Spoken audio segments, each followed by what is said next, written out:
Bonjour à tous, c'est Tania. Alors aujourd'hui, je vous retrouve pour une toute nouvelle vidéo. Aujourd'hui, je vous fais une vidéo review. Aujourd'hui, je vous parle du tome 2 de la série Illuminae, qui est Dossier Jemina de Amy Kaufman et Jake Christophe, publié chez les éditions ADN. Dans ce tome 2, on va suivre deux tout nouveaux personnages de la série qui sont Anna et Nick, qui se retrouvent en fait, eux, sur la station spatiale Heimdall. On se souvient qu'à la fin du tome 1, les derniers survivants se dirigeaient dans l'Hypaia, un vaisseau spatial, vers la station orbitale Heimdall. Sauf qu'à la fin de ce même tome, on apprenait que la station allait bientôt être envahie à son tour. Anna et Nick vont devoir tout faire en leur pouvoir pour sauver les autres survivants de la station Heimdall, en fait, qui sont aux prises avec des envahisseurs de la compagnie Baytech.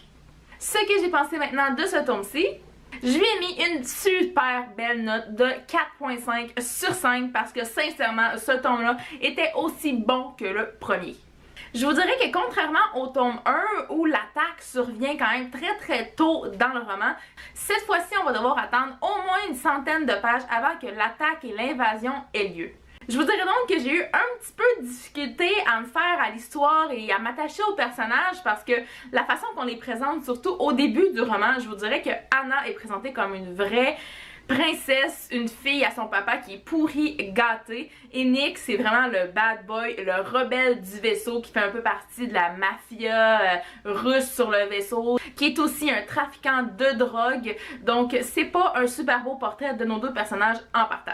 Sauf que tout va vraiment changer, je vous dis là, quand l'invasion a lieu là, c'est là qu'on entre dans l'action. Même si au début j'étais comme, qu'est-ce qui va arriver? Je suis pas super sûre et certaine à 100% de la lignée que prend le roman, puisque les personnages vont pouvoir faire pour aider les autres, parce que sincèrement, quand tous les autres survivants, quand tous les autres passagers, en fait, qu'il y a sur la station orbitale sont pris en otage, et que Anna et Nick, c'est les deux seuls personnages qui sont encore en liberté, là on s'entend qu'ils doivent se sauver quand même assez souvent, ben je me disais comment qu'ils vont faire pour sauver tout le monde, parce que sincèrement c'est un peu irréaliste de penser que des jeunes d'à peu près 17-18 ans vont arriver à sauver une station orbitale au grand complet. Mais j'avoue que je me trompais totalement parce que c'est là qu'on a vu les bons côtés et les forces surtout de nos personnages ressortir, parce qu'on voit qu'il va vraiment y avoir une certaine complémentarité entre eux, et aussi il y a un troisième personnage qui entre en ligne de compte qui va être hyper important pour tout le récit. Je sais même pas pourquoi on n'en parle pas dans le résumé, parce que sincèrement ce personnage là, si ça avait pas été d'elle, on serait pas là aujourd'hui. Bref, on apprend à connaître les personnages tout au long du roman, et ça c'est un point fort à mon avis. Quant à l'écriture du roman, je vous dirais que c'est toujours écrit d'une façon aussi sublime et spéciale aussi, parce que ce livre-là c'est pas une narration classique comme on en retrouve dans tous les romans, comme dans toutes les fictions, dans tous les romans young adultes qu'on peut trouver sur le marché.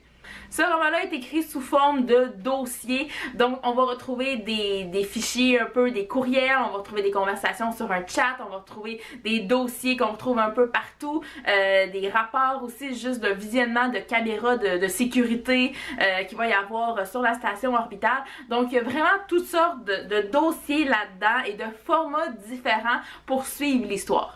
Et sincèrement, si c'était pas de ça, je pense pas que j'aurais embarqué autant avec cette série-là, parce que, tu sais, ce livre-là fait un bon 700 pages. Donc, je pense pas que j'aurais lu tout ça sur une forme normale, en fait. C'est vraiment le format du livre qui fait que c'est spécial, qu'on a envie d'en apprendre encore plus, sauf que ça a aussi ses petits inconvénients, je dirais. Ça donne une ambiance un peu trop restrictive, dans le sens où on va seulement suivre les faits et gestes de nos personnages. On va plus ou moins être dans leur tête pour savoir leur évolution un petit peu psychologique tout au long du roman.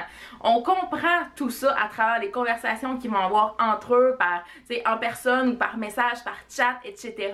Mais on n'est pas dans leur tête, c'est pas eux qui racontent l'histoire. Fait que je dirais que moi j'ai toujours eu une petite difficulté avec ce genre de roman-là, parce que j'arrive pas à savoir ce que le personnage pense dans sa tête, mais en même temps on a tellement une vision extérieure qui fait que on sait pas à quoi s'attendre pour la suite, on sait jamais ce qui va y arriver.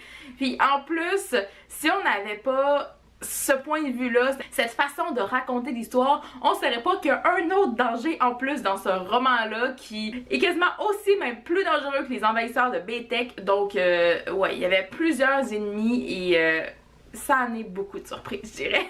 Et la fin, là, apporte son lot de surprises, là, mais c'est juste fou parce que sincèrement, je pensais devenir folle à tel point que je me disais, est-ce que ce que je viens de lire, c'est la vérité ou c'est l'autre version qui est vraie? Parce qu'il y a différentes versions de la fin de cette histoire-là. Et puis, quand on apprend ce qu'il y en est, c'est vraiment juste fou, mais fou. J'ai adoré la fin, je veux juste avoir le tome 3 entre les mains. Il vient de sortir en VO, il est censé sortir en 2018 aussi pour le tome 3 en version française chez ADA, donc s'il vous plaît, sortez le tome 3 bientôt. Je veux avoir la fin et suite de cette série parce que je veux savoir ce qui arrive à nos personnages, là. C'est fou, là, puis j'adore tellement le format de l'histoire, là. Moi, c'est vraiment une série qui est addictive pour moi. Et bien voilà, c'est ce qui conclut cette vidéo review. J'espère que vous avez apprécié. Dites-moi dans les commentaires si vous avez lu ce livre-là, si je vous ai donné envie de le lire. Je veux tout savoir. Et moi, en attendant la prochaine vidéo, je vous dis à la prochaine et bonne lecture!